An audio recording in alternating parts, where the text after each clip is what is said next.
What's up, geeks and gamers? It's Jeremy coming to you with another video, and today we are gonna talk about Ava Duvernay got another job because clearly A Wrinkle in Time was a massive success. So now she is directing New Gods, part of the DCEU. So I would like to quote the great Kevin Smith here when he says, "In Hollywood, you fail upwards." And that is clearly what's going on here. Now, to be fair, it's pretty obvious that this discussion for her to direct this New Gods for the DCEU has been in discussion for a while. It's not like they just started the discussions the weekend of A Wrinkle in Time. So this has obviously been going on for a while. I'm pretty sure it was already decided prior to A Wrinkle in Time coming out. And then obviously they were hoping, I'm sure, that the film got a little more, was a little more successful. And when they made the announcement after opening weekend, it would have a bigger splash. But at the end of the day, she got a DC gig. And she's going to continue her political narrative because that is what she does. And there's no way to get around it. I was watching an interview with her on Variety. It's actually on the Variety article talking about her getting this new gig. And she was talking about A Wrinkle in Time, and she specifically said, "It's a happy movie for dark times." What does that mean? Because, I mean, can we remember a point in time when things were there was no tragedies, there was no bad things happening in the world? No, bad things happen every single day. But what is she talking about? A happy movie for dark times. She also said that A Wrinkle in Time is not for cynics. She was on defense mode in this interview. It's hilarious because she clearly knew that it was getting ripped apart. But a happy movie for dark times. So is she talking about herself? Because she just directed a Disney movie. And I'm sure she got paid bank for it. And she had already knew that she would be directing New Gods. And I'm sure she's going to get bank for that. And she's going to be celebrated all over the mainstream YouTube channels and all over Twitter. So clearly not dark times for her.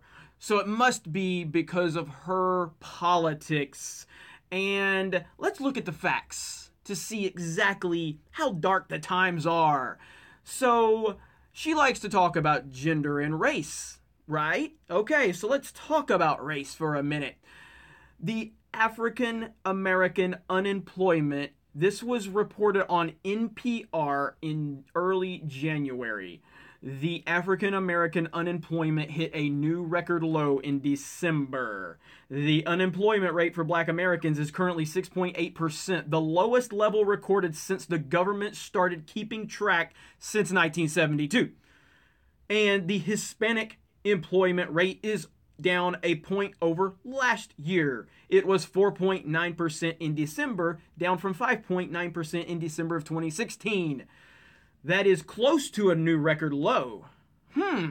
So what are these dark times that she claims? Because the data and her paycheck don't point to any dark times. But, you know, you got to play the victim, right? But anyway, at the end of the day, I don't like this woman. I don't like her politics. And it's not so much her politics I don't like. It's because you can have whatever political beliefs you want. And you all can think you know what my political beliefs are. I've seen you in the comments speculate on it, and that's perfectly fine. I promise you, if you knew all of my political thoughts and beliefs over the past decade, it would be like a Christopher Nolan movie like Inception trying to figure it all out. There's no rhyme and reason to it, so I would stop trying if I were you. But I can promise you that my political beliefs would piss everyone off at one point or another. So at the end of the day, I don't care what your political beliefs are. What I care is are you trying to interject your political beliefs into films that don't need your political beliefs? And do you have just blind, one-sided political views? She does, and she's very vocal about it, and she tries to interject it into films. I don't like that. So, whatever. Like I said, I don't think that I'm almost certain that this news and this deal was completely done prior to A Wrinkle in Time. So I don't think that there's a situation where, you know, she got a job because after she failed or whatever, I don't think that at all. I think that she is a director that people clearly have their eye on, and for whatever reason, whatever reason that is, and I've made my claims as to why I think, but at the end of the day, she's a director that studios have their eye on, and this gig was almost certainly, a done deal prior to A Wrinkle in Time. So my feelings are whatever, it's par for the course as far as I know what I'm getting from her, and I won't be looking forward to anything she touches. Have a great day, everyone. Talk to you later.